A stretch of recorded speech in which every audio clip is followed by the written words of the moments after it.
Aujourd'hui, c'était le dimanche qu'on appelle le dimanche des rameaux. Et c'est un jour de joie, un jour de fête. Et ce jour-là, vous vous rappelez, je pense, que Jésus est entré à Jérusalem et qu'il y avait une foule qui le louait, qui l'acclamait, qui criait « Hosanna au fils de David !» Hosanna au Dieu très haut. Amen. Et c'est juste parce que c'est ce que Jésus est. Et je trouvais assez intéressant d'introduire, en tout cas, que ce jour, le rappel de ce jour soit une bonne introduction à mon sujet de ce matin, parce que, et vous allez tout de suite le comprendre, parce que le jour où Jésus est entré, je l'ai dit, à Jérusalem, il y avait une foule, d'accord? Il est entré sur un âne, et vous vous rappelez justement que les gens y jetaient des branches de rameaux, sur le chemin pour que Jésus passe, n'est-ce pas? Et qu'il criait, il y avait une foule, enfin, je pense que vous pouvez imaginer comment cette foule était excitée, et cette foule reconnaissait Jésus. Mais ce qui est intéressant, c'est que 5 jours plus tard, une autre foule maudissait Jésus, le condamnait. Et plutôt que de lui crier « Hosanna au Dieu très haut, au fils de David », eh bien cette foule-là lui criait « Blasphémateur! Tuez-le! Tuez-le » Et en repensant à ces 2 épisodes qui se sont passés à 5 jours d'intervalle, rappelez-vous-en, je n'ai pu m'empêcher de me dire des personnes étaient aussi bien dans la première foule que dans la deuxième foule. Ça veut dire qu'il y avait des gens qui se trouvaient à Jérusalem pour crier « Hosanna, fils de David », qui se sont retrouvés 5 jours après dans la même foule, mais qui criaient cette fois-ci « Tuez-le! Tuez-le » Et là, évidemment, on se rend compte que des bouches qui bénissaient Jésus, 5 jours après, les mêmes bouches le maudissaient. Et c'est Jacques qui nous dit qu'il ne faut pas qu'il en soit ainsi. Parce que malheureusement, on a nous-mêmes tendance à avoir parfois une bouche qui maudit et une bouche qui bénit. On va dire ça autrement. Parfois, notre bouche bénit et après, notre même bouche maudit. Mais les mêmes personnes. On va lire dans Jacques 3, si vous voulez bien. Et donc, évidemment, ce matin, je vais parler de la langue, de notre langue. Et c'est Jacques qui dit, vous êtes avec moi dans Jacques 3 ? Oui ? Je lis à partir du verset 5. Jacques déclare que la langue est un petit membre et elle se vante de grandes choses.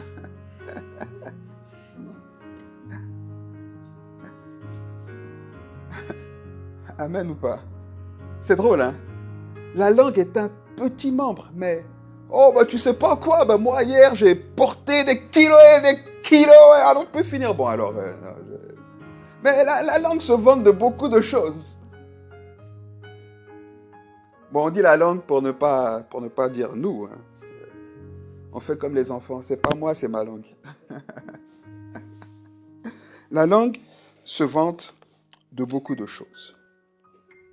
Voici comme un petit feu peut embraser une grande forêt. La langue aussi, verset 6, est un feu. C'est le monde de l'iniquité. Écoutez, attendez, j'aimerais le lire dans une autre version. J'aimerais le lire dans la version du Semeur, parce que c'est beaucoup plus parlant. À la limite, écoutez-moi le lire plutôt, si ça vous perturbe de le lire en même temps, parce que les versions ne sont pas nécessairement les mêmes. Mais je trouve que dans la version Semeur, c'est plus explicite et c'est plus audible pour nous. C'est-à-dire qu'on le comprend mieux. Il dit donc, je reprends verset 5, il en va de même pour la langue. C'est un petit organe, mais elle se vante de grandes choses. Ça, je l'ai déjà dit. Ensuite, il déclare, ne suffit-il pas d'un petit feu pour incendier une vaste forêt? Vous voyez un peu le parallèle entre la langue et le feu. Un petit feu qui embrase une grande forêt, vous savez, des fois, souvent c'est un mégot de cigarette qui embrase. C'est tout petit, un mégot de cigarette. De la même manière, la langue peut... Ok? Ensuite, il dit au verset 6, la langue aussi est un feu. C'est tout un monde de mal. Écoutez ce que Jacques dit. Il dit la langue, notre langue est tout un monde de mal.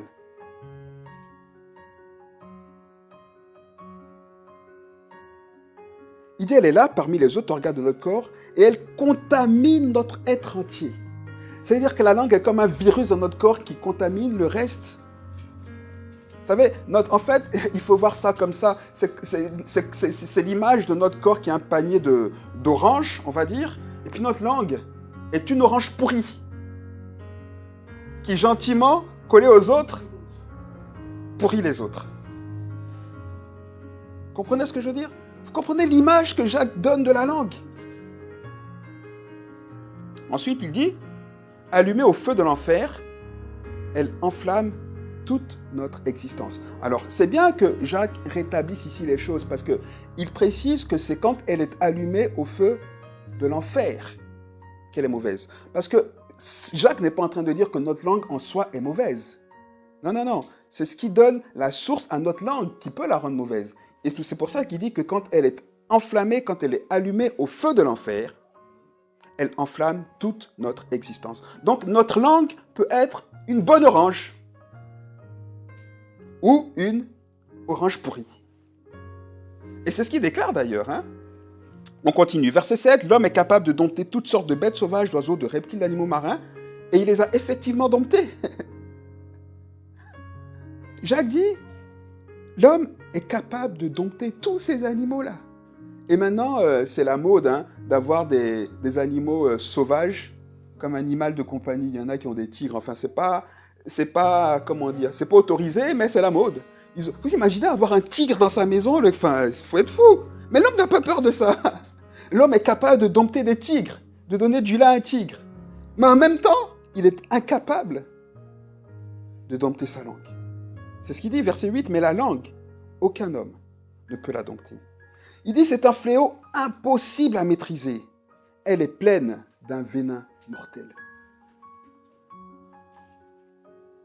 Verset 9, et on revient là justement à ce qui s'est passé à Jérusalem à l'époque de Jésus. Jacques dit, nous nous en servons donc de la langue pour louer le Seigneur notre Père, et nous nous en servons aussi pour maudire les hommes. Et ça, j'aimerais que quelqu'un y pense 2 secondes. Le matin, on est tout feu, tout flamme. Jésus, sois le centre. Alléluia. Et dès qu'on sort, ouais, vas-y, oh, mais dégage, je prends pour qui? Parfois même, on est au volant. Jésus, sois le... Mais ouais, dégage, Jésus, sois...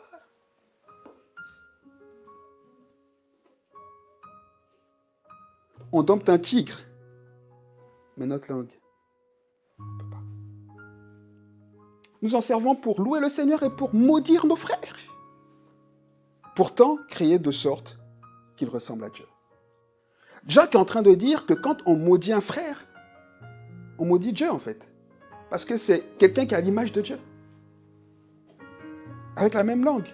De la même bouche, verset 10, sortent bénédiction et malédiction. Et il déclare ici, mes frères et sœurs, il ne faut pas qu'il en soit ainsi. Il ne faut pas qu'on soit comme ces gens à Jérusalem qui, un jour, disaient « Hosanna, fils de David, et qui, 5 jours après, disaient « Tuez-le !» Mais c'est qui ça? Blasphémateur! Tuez-le! Et quand Pilate essayait de convaincre la foule en disant « Mais il n'a rien fait », il disait « On ne va pas entendre, tuez-le! On ne va pas tuer !» 5 jours avant, ils étaient Hosanna au fils de David. En fait, on ne le voit pas comme ça, hein, mais c'est exactement ce qui s'est passé. Et de la même manière, c'est exactement comme ça que nos langues, pleines de venin, quand on les laisse s'infecter par ce venin, sont capables d'être des flèches enflammées, des flèches qui pourrissent leur entourage. Ou alors, la langue des autres est aussi capable de pourrir nos vies. Je vous laisse terminer de relire ce passage à la maison. Je vous encourage à le faire. Jacques 3. D'accord? Jacques dit donc, il ne faut pas qu'il en soit ainsi.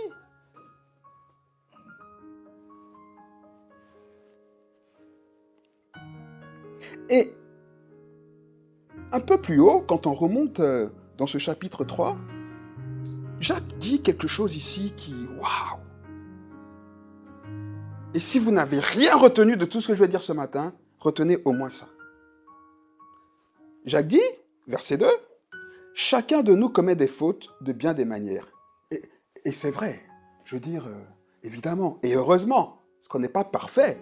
Quand on sera dans le ciel avec Jésus, on ne commettra plus de fautes. Alléluia. Ah, cette semaine encore, c'est pas que j'aime pas vivre, hein, je vous le répète, hein, je kiffe la vie. Hein. Ah, je kiffe, mais je ne pouvais pas m'empêcher de penser à ce jour où je serai loin de toute cette chose qui me fatigue, cette pensée inutile, cette méchanceté du monde, et que je serai dans la gloire de Dieu. Parce qu'on sera parfait. Jacques déclare donc que nous commettons des fautes de bien des manières. Mais il ajoute que celui qui ne commet jamais de faute dans ses paroles est un homme parvenu à l'état d'adulte, capable de maîtriser son corps tout entier. Alléluia. Être capable de maîtriser sa langue, de gérer sa langue, est un signe de maturité.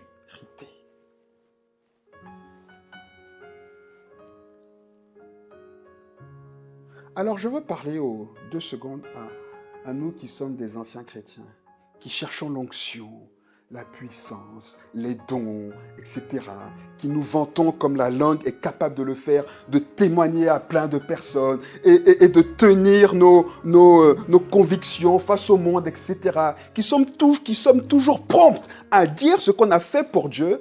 J'aimerais nous rappeler ce matin que si nous faisons tout ça, que nous guérissons des dizaines de centaines de malades, que nous donnons les meilleures paroles de prophétie, etc., mais que nous sommes incapables de dompter notre langue, nous sommes des bébés. Voilà. Et ça, j'ai besoin que quelqu'un l'entende.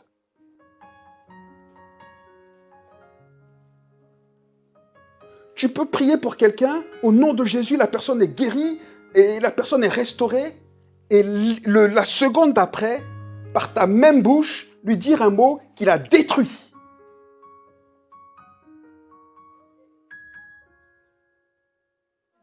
À quoi sert le miracle alors?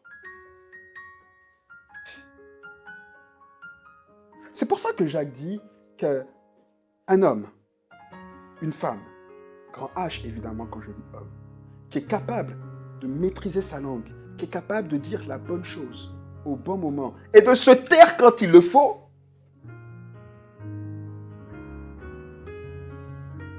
fait signe de maturité. Parce que je peux entendre qu'on ne soit pas capable de dire la bonne chose au bon moment. Ce n'est pas toujours évident. C'est pour ça que Jacques nous rappelle qu'on commet des erreurs. Oui, on commet des erreurs. Mais pour éviter d'en commettre, il faut savoir se taire. C'est tellement simple. Et on va voir dans quelques minutes un bel exemple. Quelqu'un avec moi ce matin? Je prie de tout mon cœur que quelqu'un se dise « Bon sang, où j'en suis? Je suis donc un bébé dans la foi.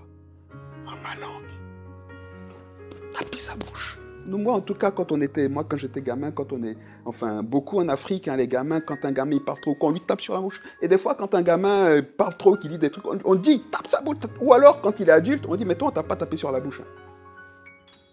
Histoire de dire, tu n'as pas appris à maîtriser ta langue. Tape là, tais-toi. C'est ça.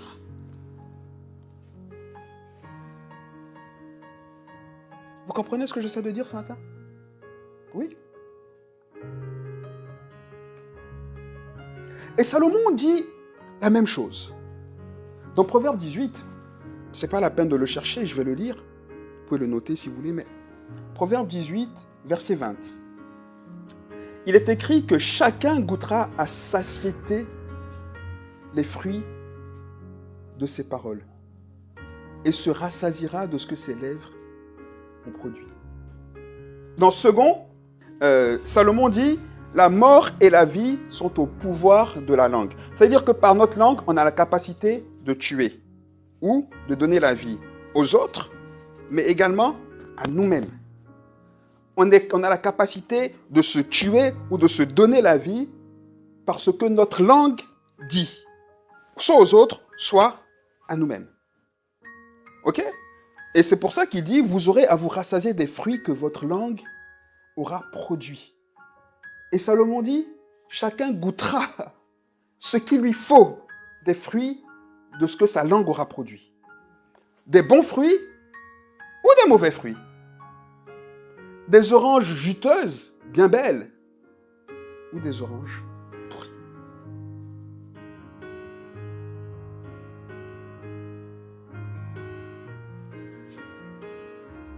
Et j'insiste, et je répète, nos paroles sont capables de détruire une vie.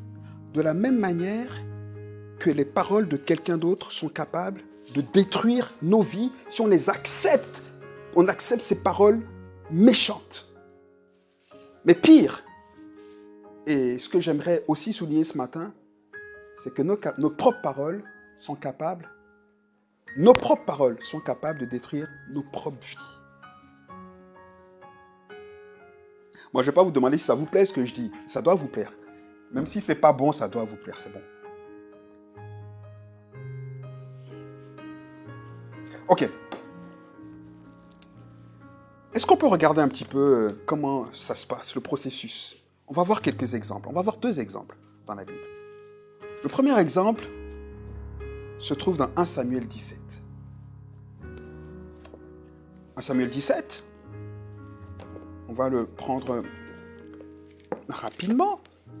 1 Samuel 17, donc 1 Samuel 17, c'est l'histoire de David et Goliath, évidemment. Mais ce n'est pas ça qui va nous intéresser ici. Je lis à partir du verset 1. Il est écrit que les Philistins réunirent leurs armées pour faire la guerre et ils se rassemblèrent à Soko, qui appartient à Juda. Ils campèrent entre Soko et Azekah, à Éphès-Damin. Saül et les hommes d'Israël se rassemblèrent aussi et ils campèrent dans la vallée des Térébintes et ils se mirent en ordre de bataille contre les Philistins. Les Philistins étaient vers la montagne d'un côté et Israël était vers la montagne de l'autre côté. La vallée les séparait. Ok, ça veut dire quoi? Ça veut dire simplement que d'un côté les Philistins et de l'autre les enfants d'Israël se préparaient à se battre. Ils étaient prêts à s'affronter, à aller faire la guerre. D'accord? Et quand on lit ce texte, on se rend compte que finalement les deux armées s'intimidaient. C'est-à-dire que aucune d'elles n'osait vraiment attaquer l'autre. C'est-à-dire que les deux se sentaient à égalité. Ok? Donc chacune essayait de voir le moyen finalement de faire plier l'autre ou alors le meilleur moyen d'attaquer l'autre. Ça veut dire que, et j'insiste ici, que les deux armées estimaient qu'elles étaient au même niveau de puissance. Vous comprenez?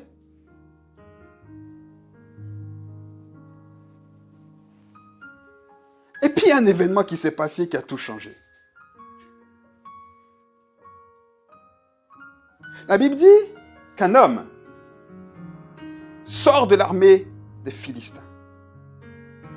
Et la Bible décrit, elle dit qu'il faisait 3 mètres. Bon, nous on ne peut pas l'imaginer aussi parce que les personnes les plus grandes qu'on a vues font 2 mètres et quelques. Si on en a vu, mais ça existe. Aux États-Unis, c'est courant quand même, 2 mètres, 2 mètres 01, 2 mètres 20. 2 mètres. Ici, pas trop, mais...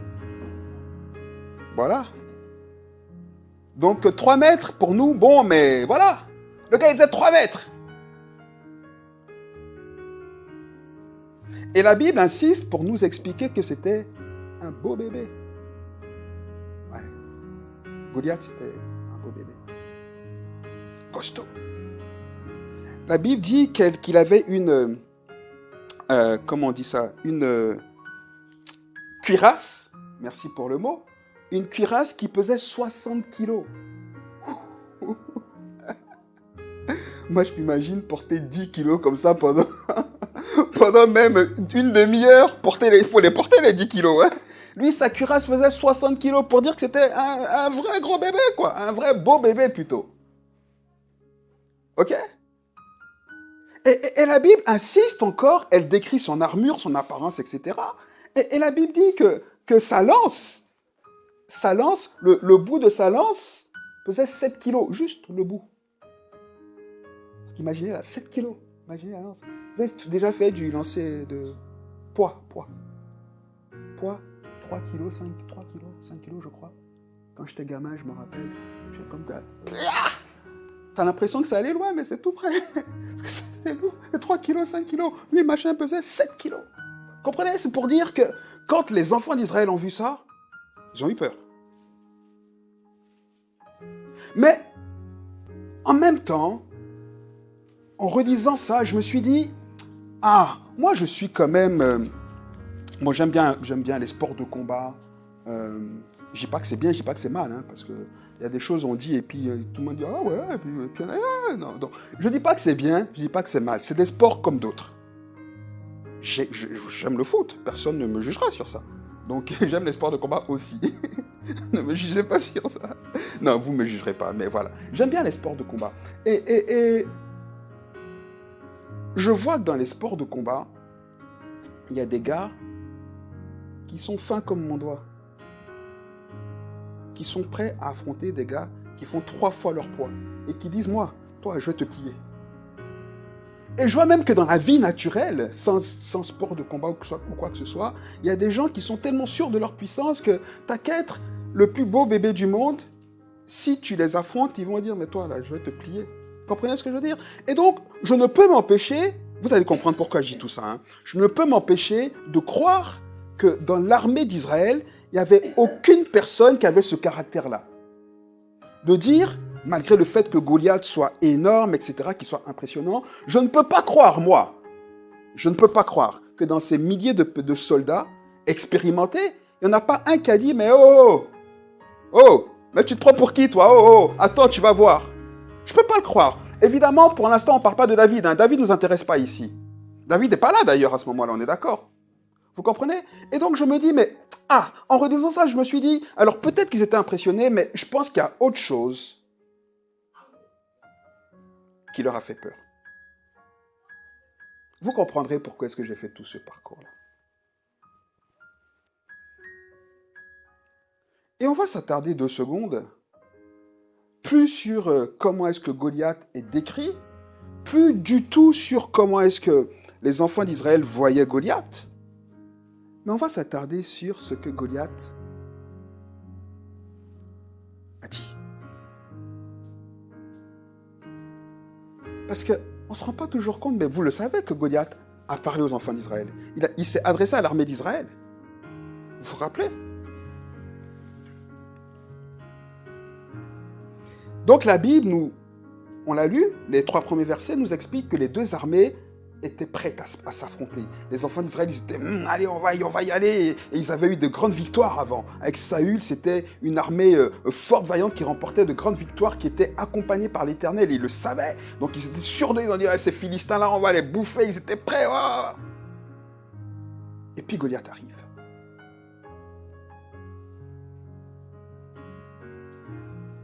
Et au verset 8, il est écrit que le Philistin s'arrêta et s'adressant aux troupes d'Israël rangées en bataille. Donc vous voyez, il s'adresse à cette armée qui est prête à y aller. Allez, on va y aller. Il arrive, il n'a pas peur lui, il arrive et il les regarde et il leur parle. Il dit, vous là, pourquoi vous êtes comme ça là? Vous voulez nous affronter? Écoutez ce qu'il dit. Il dit, ne suis-je pas moi, le Philistin? Moi, je suis le Philistin. Et vous, vous êtes qui? Vous êtes qui? Des esclaves de Saül. Voilà qui vous êtes.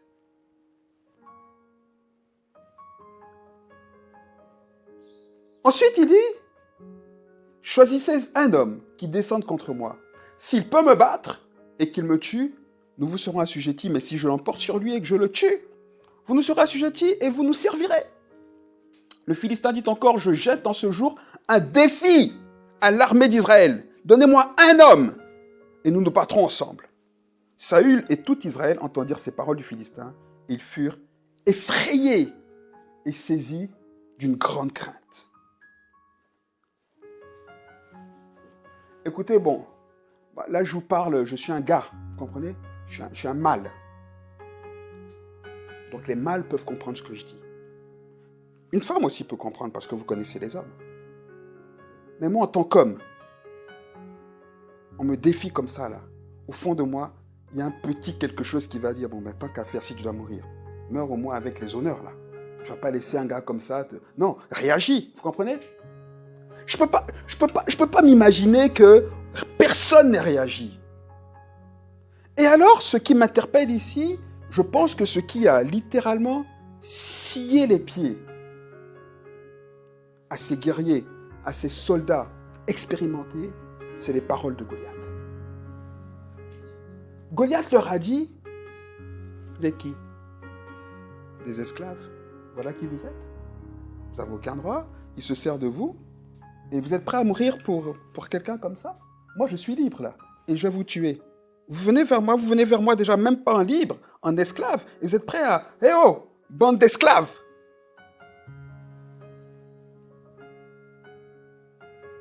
Et moi aussi, en tant qu'homme, je me dis que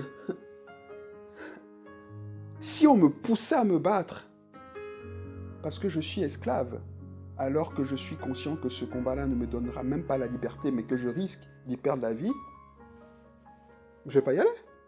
Non. Si on me dit, bats-toi pour avoir ta liberté, aucun problème. Mais si on me dit, t'es un esclave, bats-toi et tu meurs de toutes les façons, tu meurs pour moi, tu gagnes rien en te battant. De toutes les façons, soit tu vis, c'est bien pour toi, soit tu meurs, c'est tant pis pour toi. J'ai pas envie d'y aller. Et je pense que là, les enfants d'Israël ont réalisé en se disant, mais oh, Saül nous prend pour qui là?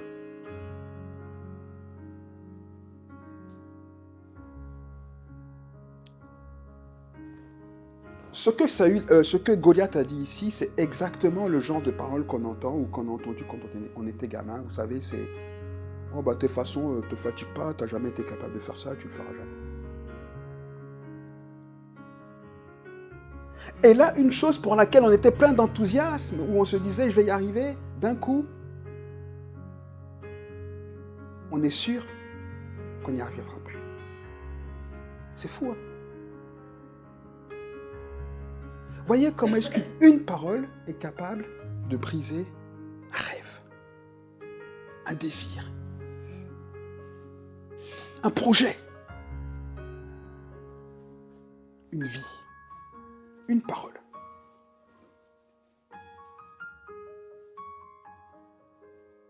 Une parole qu'on reçoit, bien évidemment, mais également une parole qu'on donne. C'est pour ça qu'on est incapable de comprendre pourquoi est-ce que certaines personnes ont des blocages face à certaines choses. C'est au-delà de notre entendement. On se dit, mais bon sang, mais on leur a tellement dit qu'ils ne sont pas capables, qu'ils sont incapables d'aller au-delà de ça. Parce que c'est inscrit en eux. Ils n'ont jamais essayé, mais on leur a tellement dit.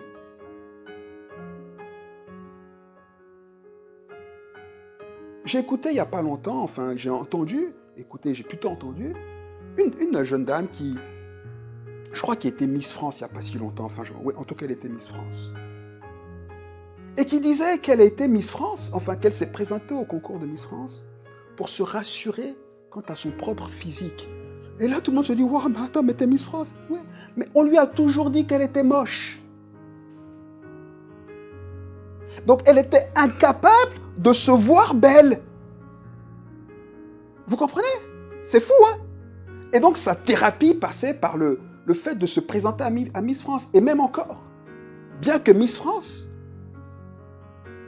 elle n'est pas convaincue qu'elle est belle. Parce que c'est inscrit tellement loin. Ces paroles méchantes, ce feu qui détruit une vie, cette langue mauvaise. Et c'est exactement ce qui s'est passé. Et il a fallu l'intervention de David pour dire au peuple d'Israël que ce que Goliath dit là, c'est faux. De la même manière, quand Jésus vient dans nos vies, il nous restaure. Il dit, tout ce qu'on a dit de toi là, c'est faux. Il dit, lis ce que je dis de toi. On t'a dit que tu n'étais pas beau, tu es la plus belle créature. On t'a dit que tu valais rien, j'ai donné ma vie pour toi. C'est ça. Et ça nous restaure.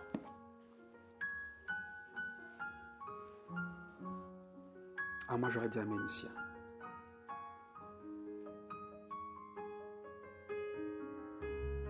Vous comprenez?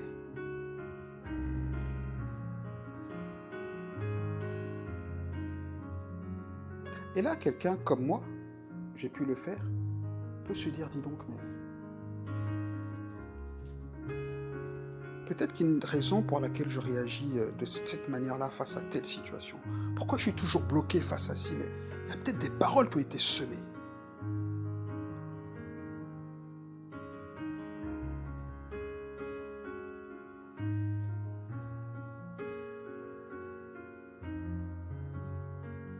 Vous êtes avec moi?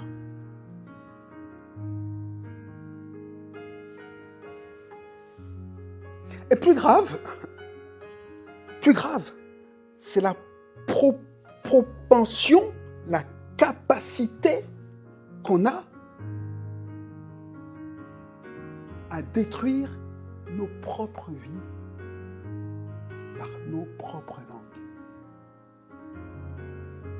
Et ça, c'est terrible.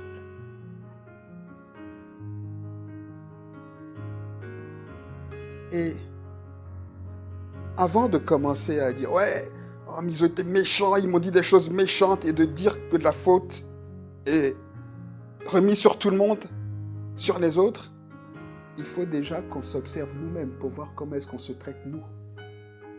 Comment nos propres paroles nous traitent nous. C'est pour ça, moi, j'ai horreur, on a horreur que nos enfants disent « Ah, mais je suis trop bête, tu ne dis même pas, ne dis pas ça. » Ah, mais je suis trop bête. Non, ne dis même pas ça. À force de dire, je suis trop bête.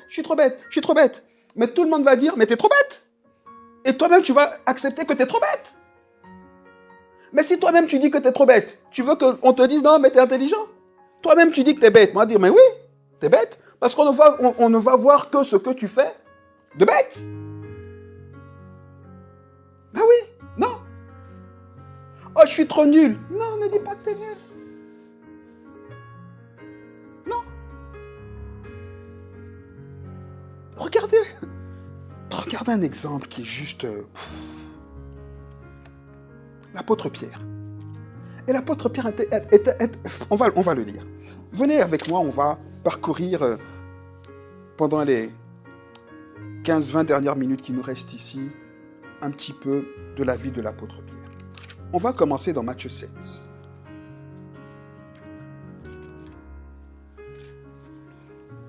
Vous y êtes? Matthieu 16? Ça va? Est-ce que vous êtes avec moi ce matin? Oui? Ouais? Je prie de tout mon cœur qu'un cœur reçoive ces paroles et soit guéri ce matin. C'est vraiment ma prière. Qu'un cœur soit guéri. Qu'un cœur comprenne que si on ne valait rien, Jésus n'aurait pas accepté de mourir pour nous. Et qu'un cœur comprenne que c'est pas parce qu'on a trop de valeur non plus que Jésus est mort pour nous. C'est parce qu'aussi on ne valait rien. Donc il faut garder ce juste équilibre-là. Qui on est, notre identité, ce qu'on est définie en Jésus-Christ. En Jésus-Christ. Et c'est pas mon problème. De ce que mes arrière-grands-parents ont fait, de ce que mes parents ont fait, de ce que mes frères et sœurs ont fait, de ce que moi-même j'ai fait de ma vie avant d'être croyant. C'est pas mon problème. Ça ne peut pas me définir. Ce qui me définit, c'est ce que Jésus dit de moi. Et chacun est libre de penser ce qu'il veut. Parce que la vie qui importe, c'est la vie de Jésus.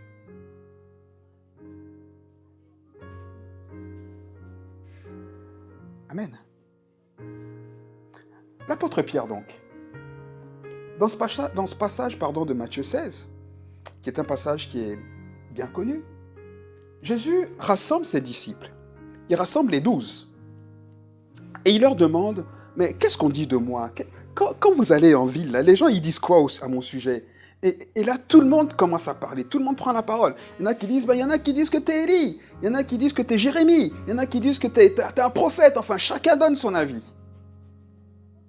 Ok? Mais mettez-vous bien dans le contexte.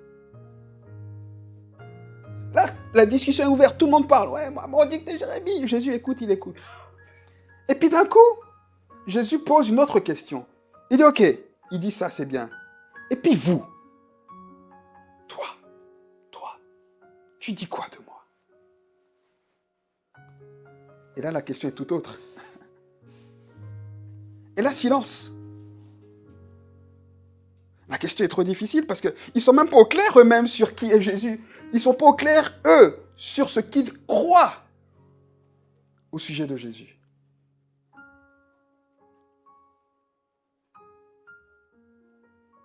Et par peur de se tromper, qu'est-ce qu'ils font? Ils se taisent. Commence pas comme nous là, oh bah Jésus, dans le film, oh bah Jésus, Est-ce que tu comprenez? Nous, on est toujours prompt à parler là. Ils se taisent. Mais il y en a un qui ne se tait pas. C'est Pierre. Pierre était bavard.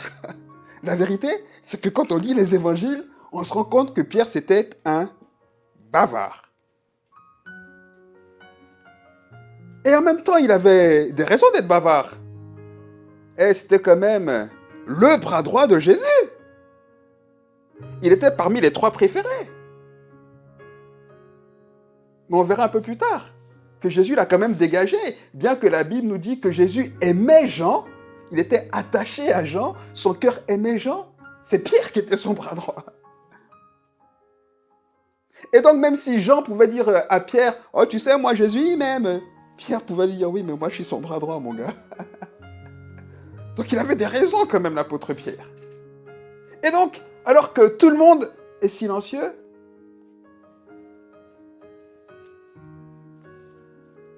Pierre dit,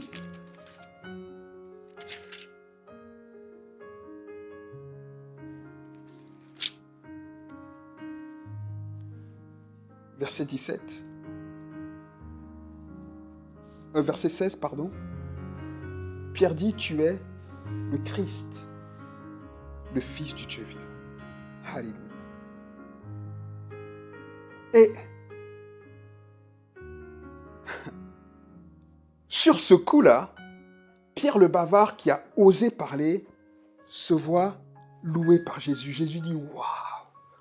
Il dit, mais, verset 17, Jésus reprenant la parole lui dit, tu es heureux, Simon, fils de Jonas, car ce que tu as dit là, tu n'étais pas capable de le savoir par toi-même. C'est l'Esprit de Dieu même qui te l'a révélé. Alléluia! Et là, vous imaginez, j'espère que vous comprenez que Pierre, il était comme vous et moi. Hein? Il n'était pas spirituel comme on s'imagine. Non, non, c'est un gars charnel. Hein? Donc là, l'âme de Pierre a commencé à... Voilà, je l'avais dit, bah ouais, bande de poltrons là-bas, alors... Jésus dit, mais tu es heureux! C'est mon Père qui te l'a révélé. Et verset 18, voilà, Jésus dit à Pierre, et moi je te l'ai dit, tu es Pierre, et sur cette pierre, je bâtirai mon église, et les portes du séjour des morts ne prévaudront point contre elle. Il dit à Pierre, verset 19, je te donnerai les clés du royaume des cieux, et ce que toi, Pierre, tu liras dans les cieux sera lié sur la terre, et ce que tu délieras dans les cieux sera délié sur la terre. Alléluia, ou le contraire. Imaginez un peu Pierre, là. Et là, tous les autres, regardez Pierre comme ça. Oh. Vous savez, comme les soi-disant prophètes qui viennent nous impressionner avec de belles paroles, mais qui sont vides. Parce que ça aussi, c'est important de le comprendre. Hein. C'est pas parce que Dieu utilise quelqu'un que la personne est de Dieu. Ça, il faut le comprendre aussi. Vous savez que Dieu a parlé à un homme par la bouche d'un âne, hein? Un âne. C'est ça. Nous, on va regarder ce qui frappe aux yeux. Oh, Pierre, oh, la révélation, oh, les dons. Oh, mais quand même, c'est un homme de Dieu. Regarde tous les dons qu'il fait. Regarde l'onction qu'il a. Ok? On va regarder Pierre. Pierre vient d'avoir une révélation par l'Esprit de Dieu, n'est-ce pas? Jésus vient de dire à Pierre que sur toi, l'Église sera bâtie. Il a dit des choses extraordinaires à Pierre, n'est-ce pas? La Bible dit, à partir du verset 21, que quand Pierre fait ces déclarations, Jésus commence à expliquer à ses disciples ce qui va se passer. Il dit, écoutez, dans quelques temps, ça va être tendu, les gars.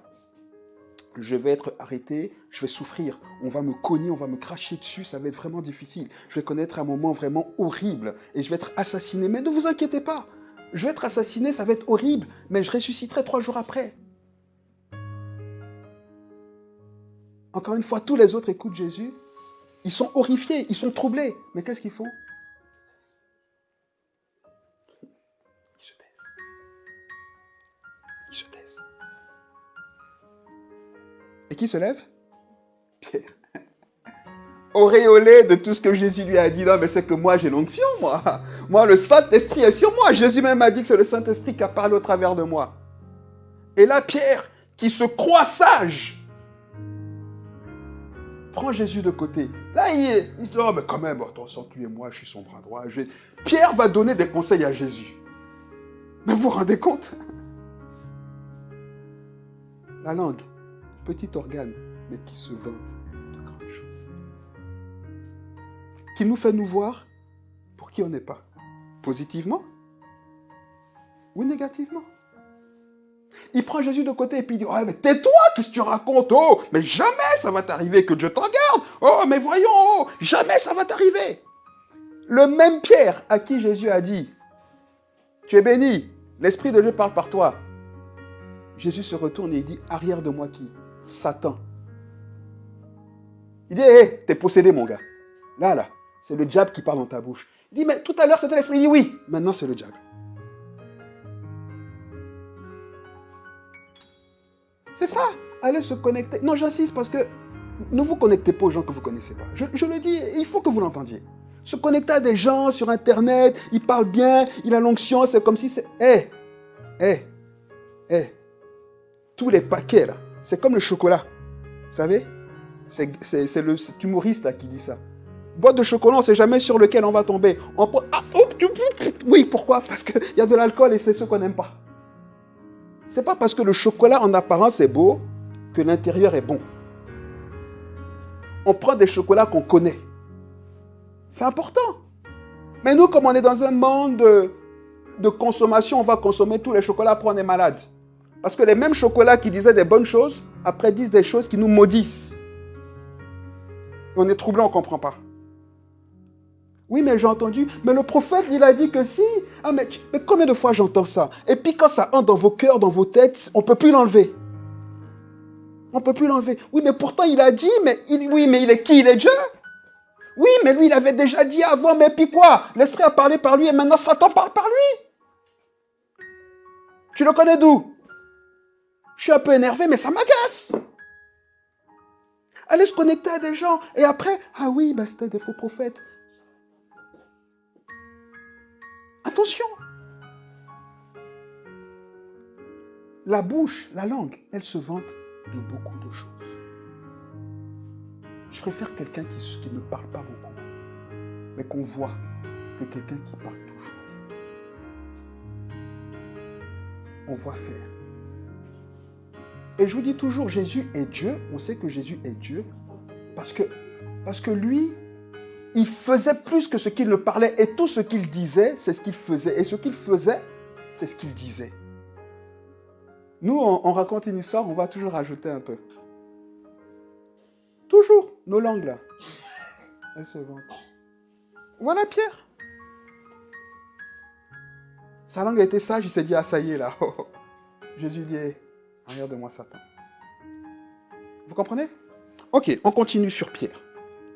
Vous voyez déjà les premiers dégâts.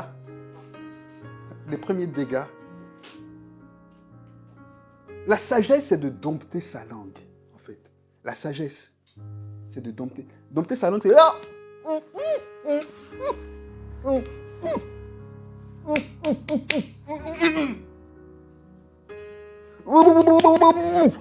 C'est ça la sagesse. Non, mais quelqu'un a besoin d'entendre que je dise comme ça, c'est important. Il faut se taper, il faut taper. Tais-toi, tais-toi. Il faut faire ça. Ah oui. Vous comprenez ce que je veux dire? Et si Pierre avait appris à faire ça, ça lui aurait évité beaucoup de problèmes. On continue avec Pierre? Je vous ai dit, Pierre était un bavard. Et Pierre se vantait de beaucoup de choses tout le temps. Vous croyez que Pierre, quand il partait en ville et que les gens l'entouraient, ils disaient pas, ouais, c'est moi Pierre. Pierre, je suis un apôtre. Je suis le bras droit de Jésus, vous savez, Jésus de Nazareth, celui qui fait des miracles. Si vous voulez le voir, il faut passer par moi. Moi, je dors avec lui. Moi, je mange avec lui. Et même quand Jean est là, c'est moi qui l'appelle. Vous croyez que Pierre, il disait pas ça? Vous croyez que Pierre, il disait pas ça? Quelqu'un qui a osé dire à Jésus, tais-toi?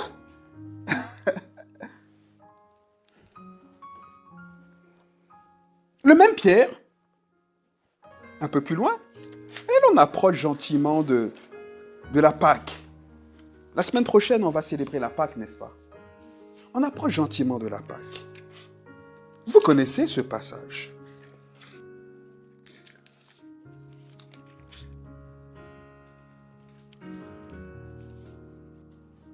Deux jours avant d'être livré et assassiné, Jésus appelle ses disciples et il leur dit, c'est là notre dernière Pâque. Dans 2 jours, je vais mourir. Tout ce que je vous ai dit. Et là, Pierre, il est fâché, il dit, mais je t'avais dit de... Mais il ne peut plus le dire. Pourquoi? Parce qu'on a déjà dit que c'est Satan qui le pousse à dire ça. Donc au moins ça, il a entendu. Donc là, il écoute Jésus. Mais comme Pierre, il est bavard, il n'a rien retenu. Hein. Il n'a rien retenu. Jésus lui dit, ouais. Il leur dit, oui, je vais être livré, etc. Je vais souffrir, ça arrive, ce moment-là, il arrive et tout. Et là... Ah, Pierre, je suis dans Matthieu 26. Ah, Pierre. Jésus dit, verset 32, verset 31, je serai pour vous tous, c'est une occasion de chute. Ça, c'était le jour de sa mort. Je serai, aujourd'hui là, je serai pour vous tous une occasion de chute. Car il est écrit, et Jésus, il cite la parole de Dieu. Hein. Il dit, car il est écrit, je frapperai le berger et les brebis du troupeau seront dispersées. Mais après que je serai ressuscité, je vous précéderai en Galilée. Le même Pierre. Ah, il est pénible. Hein. Et j'espère que quelqu'un se voit comme Pierre ce matin. Bon, parce qu'après, il est restauré. Hein. Mais le même Pierre, qui n'a rien compris, il se lève. Encore une fois, tous les autres, ils sont là. Est-ce qu'ils parlent? Non. Les autres, ils sont là. Toujours. Ils ont appris à se taire. Ils ont compris que quand ils pensaient un truc, Jésus disait autre chose. Et donc, ils n'avaient pas la sagesse. Ils se taisent, ils s'écoutent. Mais entends Dieu, on faut entendre Dieu. Parce qu'eux, ils ont compris que ce que Pierre a dit, c'est vrai. Ils savent que Jésus est Dieu. Donc, quand Dieu parle, qu'est-ce qu'on fait? On se tait. Mais le même Pierre qui a dit que Jésus est Dieu, lui, quand Dieu parle, il le reprend. Comme nous, on reprend Dieu. Le même Pierre, il dit quoi? Jésus dit, je serai donc frappé, je serai pour vous tous une occasion de chute, etc. Verset 33, Pierre prenant la parole, il dit, Seigneur, quand tu serais, comprenez? Il dit, Seigneur, quand tu seras pour eux tous là, une occasion de chute, moi, tu ne seras jamais pour moi une occasion de chute. La langue se vante. Toujours. Jésus lui dit, en vérité, je te dis, Pierre, cette nuit même, ce soir, avant que le coq ne chante, 3 fois, tu m'auras renié. Les autres, ils sont là, ils écoutent. Hein. Pierre, qu'est-ce qu'il fait? Le bavard? Il dit, Seigneur, quand il me faudrait mourir avec toi, la langue, quand il me faudrait, même si je dois mourir avec toi ce soir, jamais, moi Pierre, te renier, jamais. Peut-être Thomas. Tu sais, Thomas, on ne sait pas trop ce qu'il pense. Thomas, oui. Matthieu, tu sais, c'est des gars, ils sont douillets. Matthieu, peut-être. Thomas, ouais, ok, d'accord. Barthélemy, tu sais, Barthélemy, ouais. Mais moi, Pierre, moi, je suis un homme rugueux, je suis un homme dur à la douleur. Pierre, Seigneur, moi, jamais. Et quand Pierre dit ça, la Bible dit que tous ses copains avec lui, à cause de la peur, disent avec Pierre, on va pas te renier. Jésus parle même plus. Il les regarde. Vous savez, comme nos enfants, quand ils font des bêtises, des fois, on les regarde et puis on dit, C'est des gamins, on les laisse faire. Il se lève, il part. Il part, il prend qui? Pierre. Pierre dit, vous voyez, je vous dis. Il prend Pierre. Il prend Jean. Il prend Jacques. Ils vont dans le jardin. Il commence à prier. Pierre est incapable de tenir. Il dort. Mais c'est pas grave. Judas arrive avec les soldats. Il embrasse Jésus, vous connaissez l'histoire. Les soldats se jettent sur Jésus pour vouloir l'attraper. Vous savez que ce qui est intéressant avec Pierre, c'est que Pierre, il parle, mais quand il parle, il est convaincu de ce qu'il dit. C'est pas un farfelu. C'est ça qui est beau avec Pierre. Et c'est pour ça que Jésus aimait Pierre. Il se vantait, mais souvent, il faisait ce qu'il pensait. Et là, on le voit. Quand les soldats veulent saisir Jésus, Pierre est le seul. On ne sait plus. Jean et Jacques, on ne sait plus où ils sont. On ne sait plus où ils sont. Mais Pierre, il sort son épée et il commence à se battre contre les soldats. Il défend Jésus. Vous comprenez? Donc Pierre était convaincu. Il coupe l'oreille de Malchus. Vous connaissez l'histoire. Jésus prend l'oreille de Malchus, il la remet, puis il dit, Pierre, range ton épée. Celui qui tue par l'épée périra par l'épée. Alléluia. Jésus se laisse arrêter et ils partent. Et la Bible précise que Pierre suivait Jésus. C'est pour ça que je dis, on ne parle plus de gens, on ne sait pas où ils sont. Mais Jésus avait déjà dit. Jésus a dit, je serai une occasion de chute pour vous et vous partirez. Pierre a dit quoi? Il dit, moi, je ne partirai pas. Donc Pierre est convaincu. Il suit Jésus. On envoie Jésus chez le grand prêtre et le jugement de Jésus commence. Ok? Donc il commence à juger Jésus, etc. Et là, Pierre regarde. La Bible dit que Pierre est là, il écoute le procès. Ok? Et quand Jésus est accusé, le grand prêtre il déchire ses vêtements, il dit, il faut le tuer, il mérite la mort. Pierre commence à se lever gentiment. On dirait que ça se gâte ici. Bon là, je ne peux plus rien faire. Je crois que je vais y aller. Avant de se lever, il y a une dame qui le voit, qui dit, mais toi là, je te reconnais. T'étais avec lui, toi. Pierre dit, qui? Moi? Qu'est-ce que tu racontes, toi? C'est pas de quoi tu parles. Et il commence à partir. Parce qu'il ne faut pas qu'on le saisisse aussi comme Jésus, vous savez. Là, Pierre commence à réaliser qu'au-delà de son courage, sa vie était en danger. Il a commencé à penser à sa femme. Mais quand même.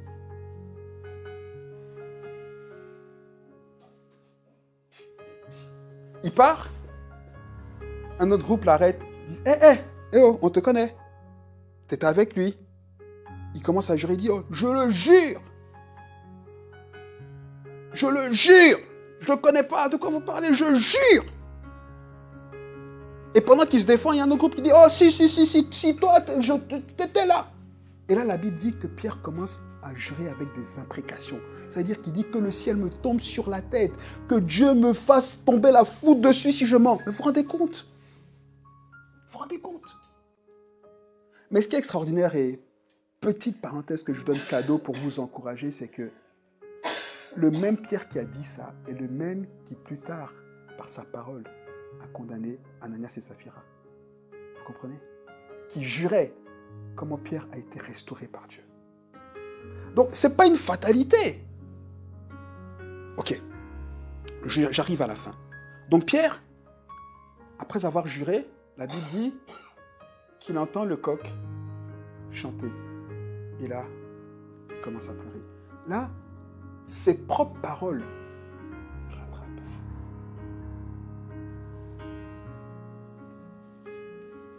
Et si Pierre n'est pas restauré par Jésus, quelques jours après, quand il lui dit « M'aimes-tu » ? Oui, je t'aime. Pierre, m'aimes-tu ?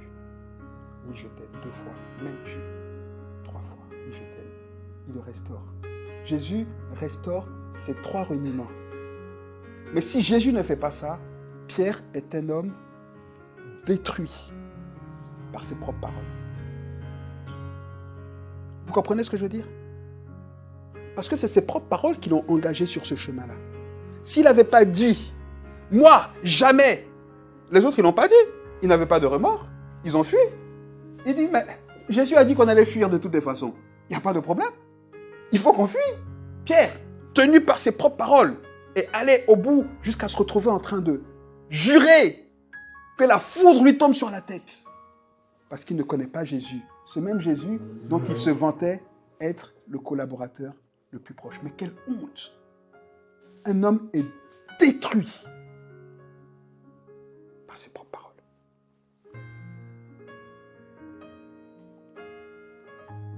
Vous comprenez ce que j'essaie de dire ce matin?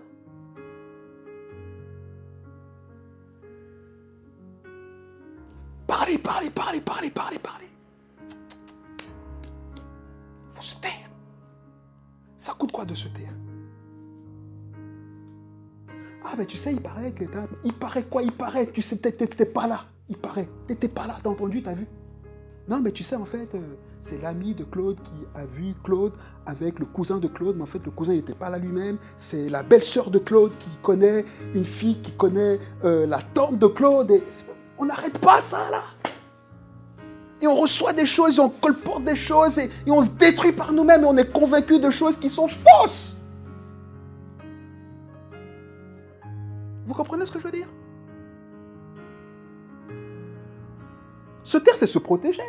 Se taire, c'est éviter que nos propres paroles ou les paroles des autres nous détruisent. Parce que là, c'est un coq. Mais nous, quand on parle et qu'on n'y arrive pas, c'est pas un coq, hein. C'est toutes les personnes qui ont entendu, là. Et puis alors, il est où ton beau projet, là? Dis-moi. Et ça nous détruit. Vous savez, chez nous, en Afrique, on dit que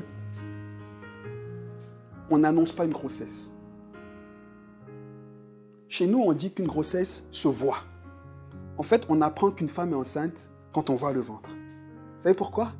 Parce que quand le ventre commence à apparaître, c'est-à-dire que les 3 premiers mois, qui sont très délicats, sont passés. Donc, il y a moins de risques qu'on perd le bébé. Donc, on voit. Donc, chez nous, attention, il faut faire gaffe aussi à la superstition. Hein. Je ne suis pas superstitieux, mais chez nous, quand une femme est enceinte, on l'encourage à ne pas le dire partout. Test, yeah! Test, avec mon échographie de 2 semaines. C'est un garçon! Les copines, c'est un garçon! Ok. Il n'y a pas de problème? Il n'y a pas de souci? Les mêmes copines qui se réjouissaient avec toi. Comment on va l'appeler? David ou non? Les mêmes copines.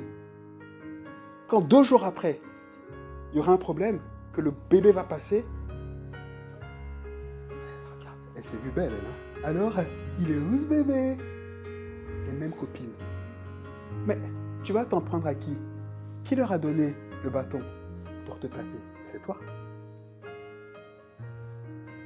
Parce que la sagesse comprend qu'il y a des choses qu'on ne dit pas vite et à tout le monde.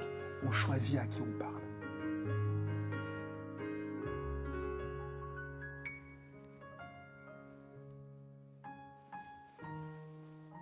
Il y a des choses qu'on ne dit même pas à ses parents. Parce que chacun de nous qui sommes là, ceux qui ont encore leurs parents, chacun connaît ses parents. Il y a des choses, on sait que si on leur dit. Vous savez, moi, quand le Seigneur m'a appelé, j'étais tout jeune. Hein. J'avais 22 ans, je pense. 21 ans, 22 ans. J'étais jeune.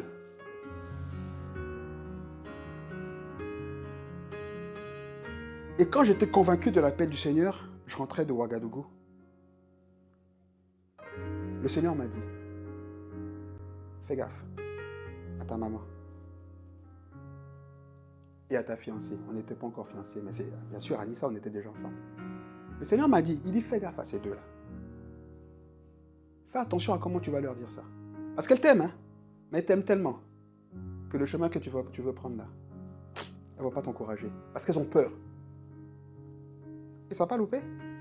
J'étais comme Pierre, vous savez. Fougueux. Je suis rentré. Maman, ça y est, le Seigneur m'a appelé. Ma mère qui me disait qu'elle priait pour qu'un de ses enfants serve le Seigneur. Quand je lui ai dit ça, son visage a changé. Hein. Elle dit, ah non, moi mon fils va pas être un pasteur comme les autres là. Ça m'a scié. Je cours vers Anissa. Hé mon bébé, ça y est, le Seigneur a confirmé. Elle dit, mais moi je vais pas épouser un pasteur. Hein. Tu fais ce que tu veux, mais moi, je ne m'aurais pas... T'es sérieux toi?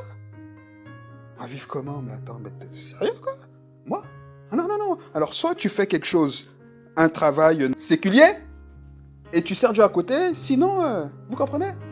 Si j'avais reçu ces paroles-là, Moselle, il serait mort là, ici. Hein. En plus, j'étais jeune dans la foi.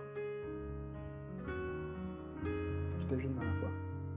Heureusement que, Dieu merci que mon père était encore là, qui m'a encouragé. Il m'a dit, mon fils, on y va. On fait quoi maintenant? C'est quoi la prochaine étape? C'est ça qui m'a encouragé. Mais si j'écoutais ces deux personnes, qui étaient les personnes que j'aimais le plus, je ne serais pas là. Hein. Et bon, pourquoi le demander à Anissa, vous direz elle-même. Hein. Elle pourra en témoigner. Et à chaque fois que je marchais, que j'allais de l'avant, il y avait toujours ces paroles-là. Et dès qu'il y avait un petit blocage, je disais, mais est-ce qu'elles n'ont pas raison? Est-ce que j'ai fait le bon choix? Pourquoi? Les paroles. J'ai pris mes propres paroles pour aller mettre dans leurs mains. Qu'est-ce qu'elles ont fait? Elles m'ont tapé avec. Bon, c'est fini, hein. Mais allez pas... C'est pas, regardez pas ma femme avec des yeux. Ah non, c'est normal, elle était jeune, voilà. Vous comprenez ce que je veux dire? Donc voilà.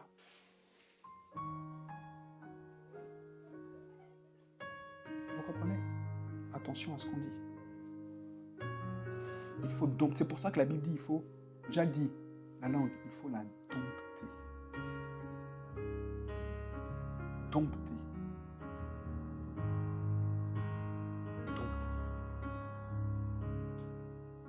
Comme on dompte un cheval. Dompte la langue. Je prie au nom de Jésus qu'à partir d'aujourd'hui, quand quelqu'un voudra parler trop vite,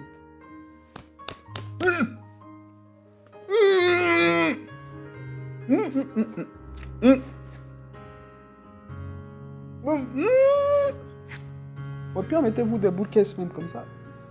J'entends rien. Soyons comme les singes là. Les 3 singes. Exactement. Exactement. C'est important.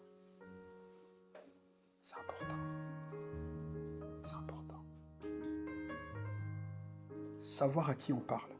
Savoir ce qu'on dit et à qui. Savoir ce qu'on dit de soi. Qu'on ne se voit pas ni trop moche, ni trop beau. Parce que les deux sont vrais.